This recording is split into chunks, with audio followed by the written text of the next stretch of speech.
ನಮಸ್ಕಾರ, ಸೂಪರ್ ಫಾಸ್ಟ್ಗೆ ಸ್ವಾಗತ. ನಾನು ನಿರೀಕ್ಷಾ ನಾಗರಾಜ್. ಮೊದಲಿಗೆ ಈ ಕ್ಷಣದ ಹೆಡ್ಲೈನ್ಸ್. ಕಳಚಿದ ಮಾಸ್ಕ್ ಮ್ಯಾನ್ ಮುಖವಾಡ, ಎಸ್ಐಟಿ ಅಧಿಕಾರಿಗಳಿಂದ ಆರೋಪಿ ಚಿನ್ನಯ್ಯ ಅರೆಸ್ಟ್. ಹೆಚ್ಚಿನ ವಿಚಾರಣೆಗೆ 10 ದಿನ ಎಸ್ಐಟಿ ಕಸ್ಟಡಿಗೆ ನೀಡಿದ ಕೋರ್ಟ್.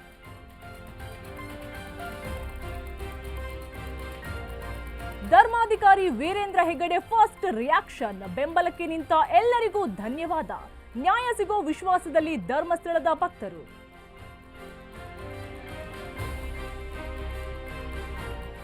ನಿಂದನೆ ಕೇಸ್ನಲ್ಲಿ ತಿಮ್ಮರೋಡಿ ಅರೆಸ್ಟ್, ಕೆಲವೇ ಕ್ಷಣದಲ್ಲಿ ಬೇಲ್ ಭವಿಷ್ಯ ನಿರ್ಧಾರ. ಇತ್ತ ಸುಜಾತಾ ಭಟ್ ಮಟ್ಟಣ್ಣನವರೆಗೂ ಢವಢವ.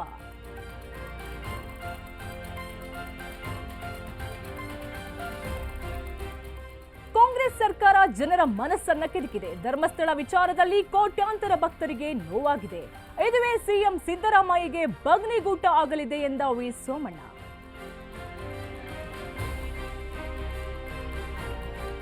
ರಣಭೀಕರ ಮೇಘ ಸ್ಫೋಟಕ್ಕೆ ತತ್ತರಿಸಿದ ಉತ್ತರಾಖಂಡ್. ಮನೆಗಳು ಸರ್ವನಾಶ, ಹಲವರು ನಾಪತ್ತೆ ಶಂಕೆ. ಎಸ್ಡಿಆರ್ಎಫ್ ಹಾಗೂ ರಕ್ಷಣಾ ತಂಡದಿಂದ ಮುಂದುವರಿದ ಕಾರ್ಯಾಚರಣೆ.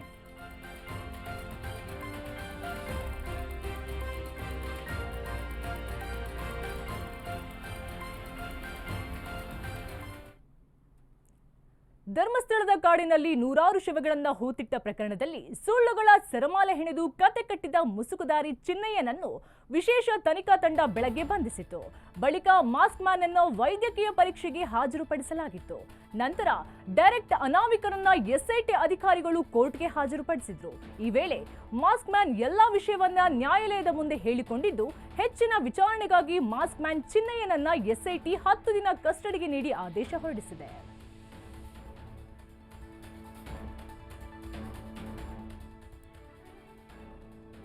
ಬುರುಡೆ ಕತೆ ಸೂತ್ರಧಾರ ಭೀಮಾ ಎಂದು ಹೆಸರಿಸಲಾಗಿದ್ದ ಮಾಸ್ಕ್ ಮ್ಯಾನ್ನ ಅಸಲಿ ಹೆಸರು ರಿವೀಲ್ ಆಗಿದೆ.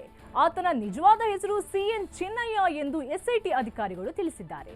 ಸಿಎನ್ ಚಿನ್ನಯ್ಯನನ್ನು ಎಸ್ಐಟಿ ಬಂಧನ ಮಾಡಿದ್ದು, ಇದೀಗ ಚಿನ್ನಯ್ಯನನ್ನು ಬೆಳತಂಗಡಿ ನ್ಯಾಯಾಲಯಕ್ಕೆ ಹಾಜರುಪಡಿಸಲು ಎಸ್ಐಟಿ ಸಿದ್ಧತೆ ನಡೆಸಿದೆ.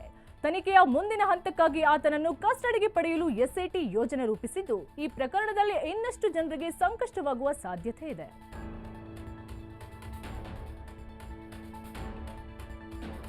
ಹಿಂದೂ ಧರ್ಮದ ಪವಿತ್ರ ಧಾರ್ಮಿಕ ಕ್ಷೇತ್ರವಾದ ಧರ್ಮಸ್ಥಳದಲ್ಲಿ ನೂರಾರು ಮಹಿಳಾ ಶವಗಳನ್ನು ಹೂತಿದ್ದಾಗಿ ಹೇಳಿದ ಅನಾಮಿಕ ಮುಸುಕುದಾರಿ ಚಿನ್ನಯ್ಯನ ಅಸಲಿ ಮುಖ ಬಯಲಾಗಿದೆ. ಇಷ್ಟು ದಿನ ನೋಡುತ್ತಿದ್ದ ಮಾಸ್ಕ್ ಮ್ಯಾನ್ ಫೋಟೋ ಅದು 14 ವರ್ಷ ಹಳೆಯ ಫೋಟೋ ಆಗಿತ್ತು. ಇದೀಗ ಮಾಸ್ಕ್ ಧರಿಸಿ ಓಡಾಡುತ್ತಿದ್ದ ಅಸಲಿ ಚಿನ್ನಯ್ಯನ ಈಗಿನ ಮುಖ ಹೇಗಿದೆ ಎಂಬ ಫೋಟೋ ರಿವೀಲ್ ಆಗಿದೆ.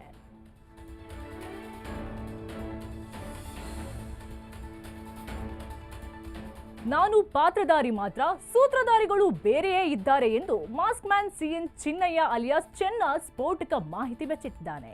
ಧರ್ಮಸ್ಥಳದಲ್ಲಿ ಉತ್ಖನನ ನಿಲ್ಲಿಸಿ ಮಾಸ್ಕ್ ಮ್ಯಾನ್ ಅನ್ನೇ ವಿಚಾರಣೆ ನಡೆಸಿದ್ದ ಎಸ್ಐಟಿ ಅಧಿಕಾರಿಗಳು ಆತ ಹೇಳಿದ್ದಲ್ಲ ಬುರುಡೆ ಎಂದು ಕನ್ಫರ್ಮ್ ಆದ ಬಳಿಕ ಮಾಸ್ಕ್ ಮ್ಯಾನ್ ಅನ್ನ ಬಂಧಿಸಿ ವಿಚಾರಣೆಗೆ ಒಳಪಡಿಸಿದ್ದಾರೆ.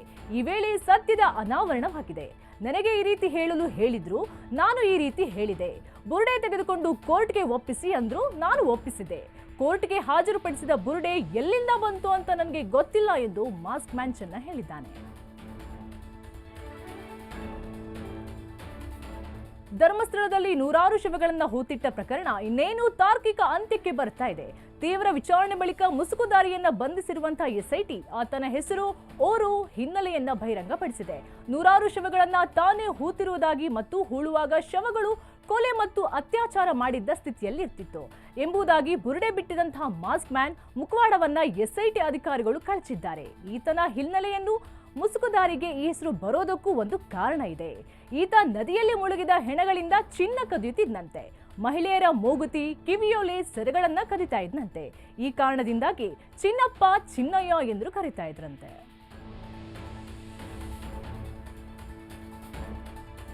ಕಾಂಗ್ರೆಸ್ ಸರ್ಕಾರ ನ್ಯಾಯದ ಪರ, ಧರ್ಮದ ಪರವಾಗಿದೆ ಎಂದು ಡಿಸಿಎಂ ಡಿಕೆ ಶಿವಕುಮಾರ್ ಹೇಳಿಕೆ ಕೊಟ್ಟಿದ್ದಾರೆ.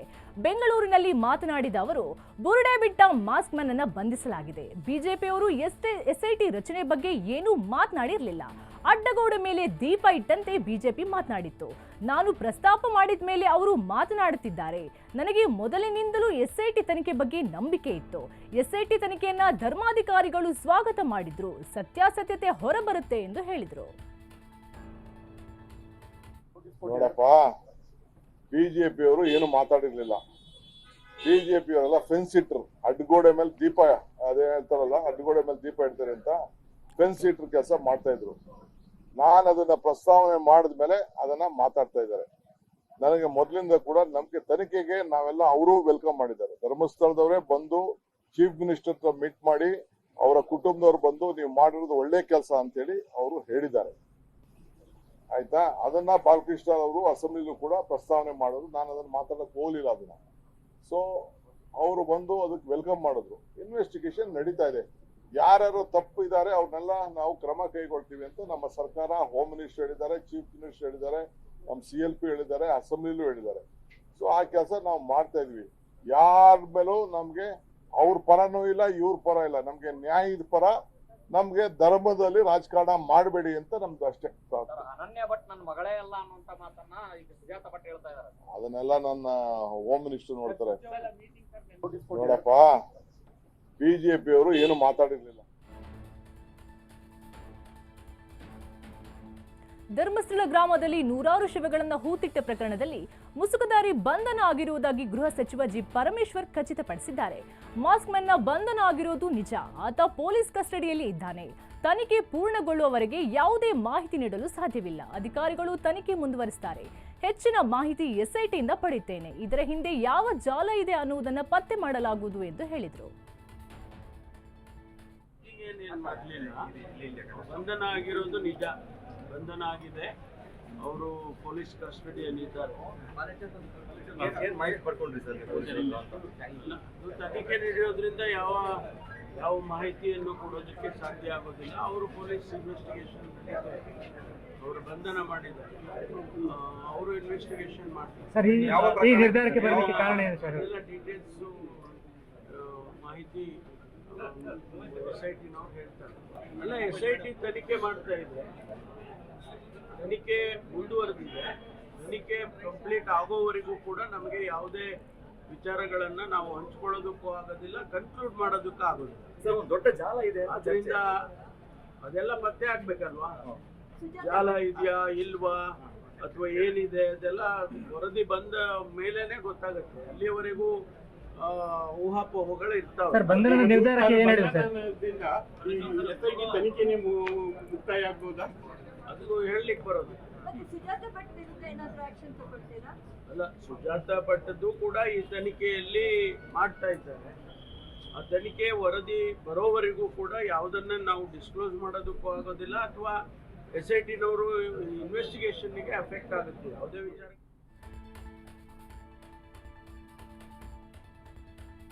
ಮಾಸ್ಕ್ ಮ್ಯಾನ್ CN ಚಿನ್ನಯ್ಯ ಬಂಧನ ವಿಚಾರವಾಗಿ ಸಾರಿಗೆ ಸಚಿವ ರಾಮಲಿಂಗಾರೆಡ್ಡಿ ಪ್ರತಿಕ್ರಿಯೆಯನ್ನು ಕೊಟ್ಟಿದ್ದಾರೆ. ಬೆಂಗಳೂರಿನಲ್ಲಿ ಮಾತನಾಡಿದ ಅವರು, ಧರ್ಮಸ್ಥಳದ ಬಗ್ಗೆ ಸೋಷಿಯಲ್ ಮೀಡಿಯಾದಲ್ಲಿ ಪರ ವಿರೋಧ ಚರ್ಚೆ ಆಗ್ತಾ ಇದೆ. ನಮ್ಮ ಸರ್ಕಾರ ಅನಾಮಿಕನ ವಿಚಾರವಾಗಿ SIT ರಚನೆ ಮಾಡಿತ್ತು. ಧರ್ಮಸ್ಥಳ ಧರ್ಮಾಧಿಕಾರಿ ಎಲ್ಲವೂ ಇದರಲ್ಲಿ ಒಳಗೊಂಡಿತ್ತು. 13 ಸ್ಥಳಗಳಲ್ಲಿ ಹೆಣ ಹೊತ್ತಿದ್ದೇನೆ ಅಂತ ಮುಸುಕುದಾರಿ ಹೇಳಿದ್ದ. 13 ಅಲ್ಲ 15 ಕಡೆಯೂ ಶೋಧ ನಡೆಸಿದ್ರು. ಯಾವುದೇ ಹೆಣ ಕೂಡ ಸಿಗಲಿಲ್ಲ. ಇದರ ಹಿಂದೆ ಯಾರಿದ್ದಾರೆ ಅನ್ನೋದನ್ನ SIT ಪತ್ತೆ ಮಾಡ್ತಾರೆ. ಬಿಜೆಪಿಯವರು ಎಲ್ಲ ವಿಷಯದಲ್ಲೂ ರಾಜಕೀಯ ಮಾಡ್ತಾರೆ. ಬಿಜೆಪಿಯವರು ಹುಟ್ಟು ಸುಳ್ಳುಗಾರರು ಎಂದು ಬಿಜೆಪಿ ವಿರುದ್ಧ ಗುಡುಗಿದ್ರು. ಆಮೇಲೆ ಇತ್ತೀಚೆಗೆ ಯಾರೋ ಮುಸುಕುದಾರಿ ಬಂದು ಇಲ್ಲಿ ಅನೇಕ ಕೊಲೆಗಳು ಆಗಿದೆ, ಅತ್ಯಾಚಾರ ಆಗಿರ್ತಕ್ಕಂಥ ಬಾಡಿಗಳು ಅಂದರೆ ಡೆಡ್ ಬಾಡಿಗಳನ್ನು ನಾನು ಕೂತಿದ್ದೀನಿ, ನನ್ನ ಕೈಯಲ್ಲೇ ಮಾಡಿಸಿದ್ದಾರೆ ಅಂತ ಆ ವ್ಯಕ್ತಿ ಹೇಳಿದ ಮೇಲೆ ಆ ವ್ಯಕ್ತಿ ಹೋಗಿ ಮ್ಯಾಜಿಸ್ಟ್ರೇಟ್ ಮುಂದೆ ಹೋಗ್ತಾರೆ. ಮ್ಯಾಜಿಸ್ಟ್ರೇಟ್ ಏನು ಮಾಡ್ತಾರೆ, ತನಿಖೆ ಮಾಡಿ ಅಂತ ಹೇಳ್ತಾರೆ.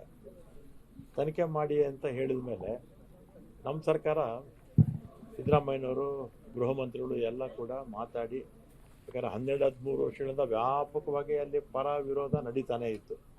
ಮತ್ತು ಇದರಲ್ಲಿ ಧರ್ಮಸ್ಥಳದ ಮಂಜುನಾಥ, ಅಣ್ಣಪ್ಪ ಮತ್ತು ಧರ್ಮಾಧಿಕಾರಿಗಳನ್ನ ಎಲ್ಲರೂ ಕೂಡ ಎಳೆದಿದ್ರು ಇದರಲ್ಲಿ ಸೋಷಿಯಲ್ ಮೀಡಿಯಾದಲ್ಲಿ. ಮತ್ತು ಆಮೇಲೆ ಇದಕ್ಕೊಂದು ಕ್ಲಾರಿಟಿ ಬರಬೇಕು ಅಂತ ನಮ್ಮ ಸರ್ಕಾರ ಒಂದು ತೀರ್ಮಾನ ತಗೊಂಡು ಒಂದು SIT ಮಾಡಿದ್ರು. ಅತ್ಯಂತ ಹಿರಿಯ ಅಧಿಕಾರಿಗಳಾದ ಮೊಹಂತಿಯರವರ ನೇತೃತ್ವದಲ್ಲಿ 4 ಜನ IAS ಆಫೀಸರ್ಸ್ನ ಹಾಕಿ ಒಂದು SIT ಮಾಡಿದ್ರು. SIT ಮಾಡಿ ಮೊದಲು ಮಾಸ್ಕ್ ಮ್ಯಾನು 13 ಕಡೆ 13 ಪ್ಲೇಸಸ್ಸಲ್ಲಿ ಬಾಡೀಸ್ನೆಲ್ಲ ಹೆಣೆಗಳನ್ನು ಹೂತಿದ್ದೆ ಅಂತ ಹೇಳಿದರು. ಹೇಳಿದ್ದಂತ ಆ ಮನುಷ್ಯ ಆ ಥರ ಹೇಳಿದ್ದ. ಆಮೇಲೆ 13 ಅಲ್ಲ 15 ಕಡೆ ಅಗ್ದಾಯಿತು. ಎಲ್ಲ ಒಂದು ಕಡೆ ಮೂಳೆ ಬಿಟ್ಟರೆ ಇನ್ನು ಉಳಿದಿರ್ತಕ್ಕಂಥ ಕಡೆ ಏನು ಕೂಡ ಸಿಕ್ಕಿರಲಿಲ್ಲ. ಆಮೇಲೆ ಇತ್ತೀಚೆಗೆ ಯಾರೋ ಮುಸುಕುದಾರಿ ಬಂದು ಇಲ್ಲಿ ಅನೇಕ ಕೊಲೆಗಳು ಆಗಿದೆ, ಅತ್ಯಾಚಾರ ಆಗಿರ್ತಕ್ಕಂಥ ಬಾಡಿಗಳು ಅಂದರೆ ಡೆಡ್ ಬಾಡಿಗಳನ್ನು ನಾನು ಕೂತಿದ್ದೀನಿ, ನನ್ನ ಕೈಯಲ್ಲೇ ಮಾಡಿಸಿದ್ದಾರೆ ಅಂತ ಆ ವ್ಯಕ್ತಿ ಹೇಳಿದ ಮೇಲೆ ಆ ವ್ಯಕ್ತಿ ಹೋಗಿ ಮ್ಯಾಜಿಸ್ಟ್ರೇಟ್ ಮುಂದೆ ಹೋಗ್ತಾರೆ. ಮ್ಯಾಜಿಸ್ಟ್ರೇಟ್ ಏನು ಮಾಡ್ತಾರೆ, ತನಿಖೆ ಮಾಡಿ ಅಂತ ಹೇಳಿ.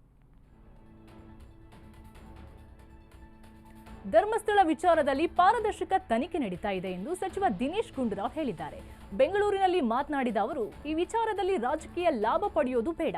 ರಾಜ್ಯದ ಜನತೆಗೆ ಧರ್ಮಸ್ಥಳ ಸತ್ಯವನ್ನ ತಿಳಿಸಬೇಕಿದೆ. ತನಿಖೆ ಮೂಲಕ ಸತ್ಯ ಹೊರಬರಲಿದೆ ಎಂದು ಹೇಳಿದರು. ನಾನು ಹೇಳ್ತಾ ಇರೋದು ಮೊದಲಿಂದನೂ ಇದನ್ನ ತನಿಖೆ SIT ಅವರು ಬಹಳ ಸ್ಪಷ್ಟ ಹೆಜ್ಜೆಗಳಿಟ್ಟು ಪಾರದರ್ಶಕವಾಗಿ ಮಾಡ್ತಾರೆ ಮತ್ತು ಅದಕ್ಕೋಸ್ಕರ SIT ರಚನೆ ಮಾಡಿರ್ತಕ್ಕಂಥದ್ದು. ಆ ಕಾರಣದಿಂದ ಈ ವಿಷಯದಲ್ಲಿ ನಾವು ಯಾವುದೇ ಒಂದು ರಾಜಕಾರಣ ಅಥವಾ ರಾಜಕೀಯ ಲಾಭ ಪಡ್ಕೊಳ್ತಕ್ಕಂಥ ಅವಶ್ಯಕತೆ ಕೂಡ ಇಲ್ಲ.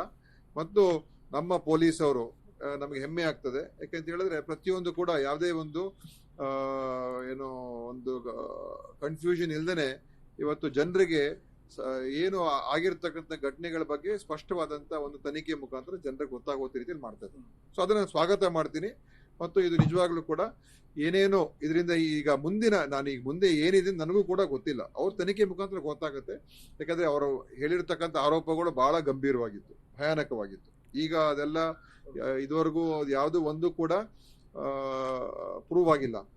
ಈಗ ಮುಂದೆ ಇವ್ರು ಯಾಕೆ ಮಾಡಿದ್ರು, ಏನ್ ಮಾಡಿದ್ರು, ಇದ್ರ ಉದ್ದೇಶ ಏನು, ಅದನ್ನು ಕೂಡ ತನಿಖೆ ಆಗ್ಲೇಬೇಕಲ್ಲ. ಅದನ್ನೇ ಮಾಡ್ತಾ ಇದ್ದಾರೆ ಈಗ ನೋಡಿ. ಅದೇ ನಾನು ಹೇಳ್ತಾ SITಯಿಂದ ಮಾಸ್ಕ್ ಮ್ಯಾನ್ ಚಿನ್ನಯ್ಯ ಬಂಧನ ವಿಚಾರವಾಗಿ ಬೆಂಗಳೂರಿನಲ್ಲಿ ಮಾಜಿ ಸಂಸದ DK ಸುರೇಶ್ ಪ್ರತಿಕ್ರಿಯೆಯನ್ನು ಕೊಟ್ಟಿದ್ದಾರೆ. ಆತ ಯಾರು ಅಂತ ಗೊತ್ತಿಲ್ಲ, ನಮಗೆ ಮಂಜುನಾಥ ಮುಖ್ಯ. ಕಳಂಕದಿಂದ ಆಚೆ ಬರುವ ಶಕ್ತಿಯನ್ನ ಭಗವಂತ ಕೊಟ್ಟಿದ್ದಾನೆ. ಬಿಜೆಪಿಯವರು ಧರ್ಮದ ಮೇಲೆ ರಾಜಕಾರಣ ಮಾಡ್ತಿದ್ದಾರೆ. ತನಿಖೆ ಆಗಿರೋದ್ರಿಂದ ಕಳಂಕದಿಂದ ಹೊರ ಬಂದಿದ್ದೇವೆ. ಬಿಜೆಪಿಯವರಿಗೆ ಮಂಜುನಾಥನೇ ಶಿಕ್ಷೆ ಕೊಡುತ್ತಾನೆ ಎಂದು ಬಿಜೆಪಿ ವಿರುದ್ಧ ಕಿಡಿಕಾರಿದರು. ಭಾರತೀಯ ಜನತಾ ಪಕ್ಷದವರು ಯಾವತ್ತೂ ಕೂಡ ಧರ್ಮದ ಮೇಲೆ ರಾಜಕಾರಣ ಮಾಡ್ತಾ ಇದ್ದಾರೆ. ಅವ್ರು ಯಾವ ದೇವರನ್ನು ಬಿಟ್ಟಿಲ್ಲ. ಅವ್ರಿಗೆಲ್ಲರ 4 ಓಟ್ ಸಿಗ್ತದೆ, ರಾಜಕೀಯ ಮಾಡಬೇಕು, ಎತ್ಕಟ್ಟಬೇಕು ಅಂತ ಅಂದ್ರೆ ಅದನ್ನ ತಕ್ಷಣ ಬಳಸ್ಕೋತಾರೆ. ಇವರು ಏನ್ ಬೇಕಾದ್ರೂ ಮಾಡ್ಲಿಕ್ಕೆ ಸಿದ್ಧ ಇರ್ತಕ್ಕಂಥವ್ರು. ದೇಶದ ಐಕ್ಯತೆ ಆಗ್ಲಿ, ದೇಶದಲ್ಲಿರ್ತಕ್ಕಂಥ ಒಗ್ಗಟ್ಟಾಗ್ಲಿ, ಒಂದು ಭಾತೃತ್ವ ಏನಿದೆ, ಆ ಭಾತೃತ್ವವನ್ನ ಉಳಿಸ್ಕೊಳ್ಳೋ ಅಂತ ಯಾವುದೇ ಪ್ರಯತ್ನವನ್ನ ಭಾರತೀಯ ಜನತಾ ಪಕ್ಷದವ್ರಿಗಿಲ್ಲ. ಅವ್ರಿಗೆ ರಾಜಕಾರಣನೇ ಮುಖ್ಯ, ಬೇರೆ ಎಲ್ಲದಕ್ಕಿಂತ ಮುಖ್ಯ. ಇವತ್ತು ಧರ್ಮಸ್ಥಳ, ನಾನು ಅನೇಕ ಬಾರಿ ಹೇಳಿದ್ದೇನೆ, ಕಾಂಗ್ರೆಸ್ನ ಅನೇಕ ನಾಯಕರುಗಳು ಹೇಳಿದ್ದಾರೆ. ಮಾನ್ಯ ಧರ್ಮಾಧಿಕಾರಿಗಳಂತ ವೀರೇಂದ್ರ ಹೆಗ್ಡೆ ಅವರು ಕೂಡ ಸ್ಪಷ್ಟನೆಯನ್ನ ಕೊಟ್ಟಿದ್ದಾರೆ. ಇವತ್ತು ತನಿಖೆ ಆಗಿರೋದ್ರಿಂದ ನಮ್ಮ ಮೇಲಿನ ಏನು ಇದಿತ್ತು, ಕಳಂಕ ಇತ್ತು, ಅದರಿಂದ ಆಚೆ ಬರಲಿಕ್ಕೆ ನಮಗೆ ಅವಕಾಶ ಆಯಿತು. ಮಂಜುನಾಥ ನಂಬದವ್ರನ್ನ ಕೈ ಬಿಡಲ್ಲ. ಇಂಥ ಕಚಡ ರಾಜಕಾರಣವನ್ನ ಮಾಡ್ತಕ್ಕಂಥ ಭಾರತೀಯ ಜನತಾ ಪಕ್ಷದವ್ರಿಗೂ ಕೂಡ ಮಂಜುನಾಥ ಖಂಡಿತ ಶಿಕ್ಷೆ ಕೊಡ್ತಾನೆ ಅನ್ನೋ ನಂಬಿಕೆ ನನಗೆ.